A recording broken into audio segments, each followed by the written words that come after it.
मंगलवार व्रत कथा। चलो कथा सुनाते हैं। एक समय की बात है, एक ब्राह्मण दंपत्ति की कोई संतान नहीं थी, जिस कारण वह बेहद दुखी थे। एक समय ब्राह्मण वन में हनुमान जी की पूजा के लिए गया।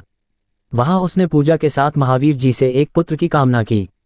घर पर उसकी स्त्री भी पुत्र की प्राप्ति के लिए मंगलवार का व्रत करती थी। वह मंगलवार के दिन व्रत के अंत में हनुमान जी को भोग लगाकर ही भोजन करती थी। एक बार व्रत के दिन ब्राह्मणी ना भोजन बना पाए और ना ही हनुमान जी को भोग लगा सकी। उसने प्रण किया कि वह अगले मंगलवार को हनुमान जी को भोग लगाकर ही भोजन करेगी। वह भूखी प्यासी 6 दिन तक पड़ी रही। मंगलवार के दिन वह बेहोश हो गई। हनुमान जी उसकी निष्ठा और लगन को देखकर प्रसन्न हुए। उन्होंने आशीर्वाद स्वरूप ब्राह्मणी को एक पुत्र दिया और कहा कि यह तुम्हारी बहुत सेवा करेगा। बालक को पाकर ब्राह्मणी अति प्रसन्न हुई।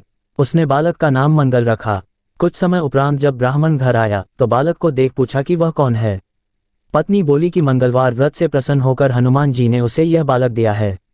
ब्राह्मण को अपनी पत्नी की बात पर विश्वास नहीं हुआ। एक दिन मौका देख ब्राह्मण ने बालक को कुएं में गिरा दिया। घर पर लौटने पर ब्राह्मणी ने पूछा कि मंगल कहाँ है। तभी पीछे से मंगल मुस्कुराकर आ गया। उसे वापस देखकर ब्राह्मण आश्चर्यचकित रह गया। रात को हनुमान जी ने उसे सपने में दर्शन दिए और बताया कि यह पुत्र उसे उन्होंने ही दिया है। ब्राह्मण सत्य जानकर बहुत खुश हुआ।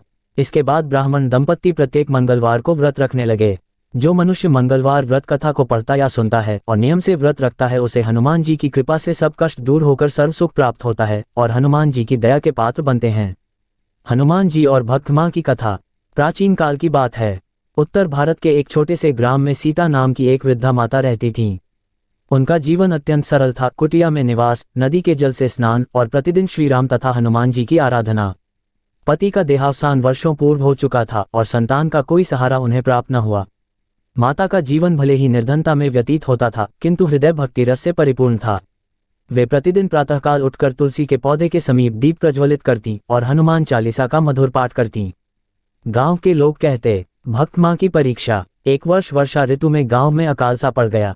खेतों में फसल न जमी, पशुओं के लिए चारा भी कठिनाई से उपलब्ध हुआ। लोग अन्न के लिए दर दर भटकने लगे।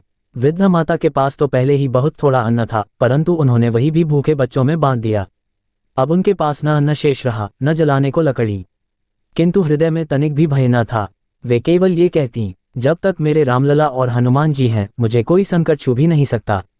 हनुमान जी का आगमन। एक दिन संध्या के समय जब आसमान में काले बादल छा रहे थे, माता अपनी कुटिया के बाहर दीप जला रही थीं। तभी एक तेजस्वी युवक वहां आया। उसके नेत्र कमल के समान, शरीर वज्र के समान दृढ़ और मुख पर दिव्य आभा थी। उसने माता से कहा, माँ, मैं परदेश से आ रहा हूँ, भूखा प्यासा हूँ। क्या मुझे भोजन मिलेगा? बेटा, मेरे पास तो अन्न का एक दाना भी नहीं है, परंतु तूने माँ कहा है तो मैं तुझे भूखा नहीं लौटा सकती। तू बैठ, मैं कुछ उपाय करती हूँ। माता ने अपने भगवान को मन ही मन स्मरण किया और खाली पात्र में जल डाला। फिर तुलसी के पत्ते उसमें डालकर युवक के सम्मुख रख दिए। बेटा, मेरे पास यही है, इसे प्रसाद मानकर ग्रहण कर ले। युवक ने मुस्कराकर वह जल पी लिया। जैसे ही उसने पान किया, कुटिया में एक अद्भुत प्रकाश फैल गया। माता ने देखा, वह युवक कोई और नहीं, स्वयं पवनपुत्र हनुमान थे। उनके विशाल स्वरूप में गदा और ध्वजा शोभित हो रही थी और नेत्रों में अपार करुणा थी। हनुमान जी बोले, माँ, तेरी भक्ति और दया ने मुझे यहाँ खींच लाया। तूने अपने अंतिम अन्न को भी भूखों के लिए त्याग दिया। मैं तेरा कर्ज चुका नहीं सकता, पर तेरे जीवन में अब कभी अभाव नहीं होगा। इतना कहकर उन्होंने अपनी गदा से भूमि को स्पर्श किया।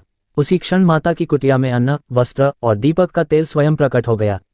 गांव के लोग भी चकित रह गए, क्योंकि उनके खेतों में अचानक हरियाली छा गई और वर्षा होने लगी। वृद्ध माता ने शेष जीवन उसी कुटिया में प्रभु भक्ति करते हुए बिताया। वे सबको यही शिक्षा देती, धन धान्य से नहीं, सेवा और विश्वास से जीवन सफल होता है। हनुमान जी केवल बलवान ही नहीं, वे अपने भक्तों के हृदय की पुकार भी सुनते हैं। आज भी उस गांव में एक छोटा सा हनुमान मंदिर है, जिसे लोग मां सीता हनुमान कहते हैं। श्रद्धालु मानते हैं कि वहां जाकर सच्चे मन से प्रार्थना करने पर संकट दूर हो जाते हैं। आज की कथा अच्छी लगी हो तो वीडियो को एक लाइक, शेयर, सब्सक्राइब जरूर कीजिए और कमेंट बॉक्स में हनुमान जी की जय जरूर लिखें।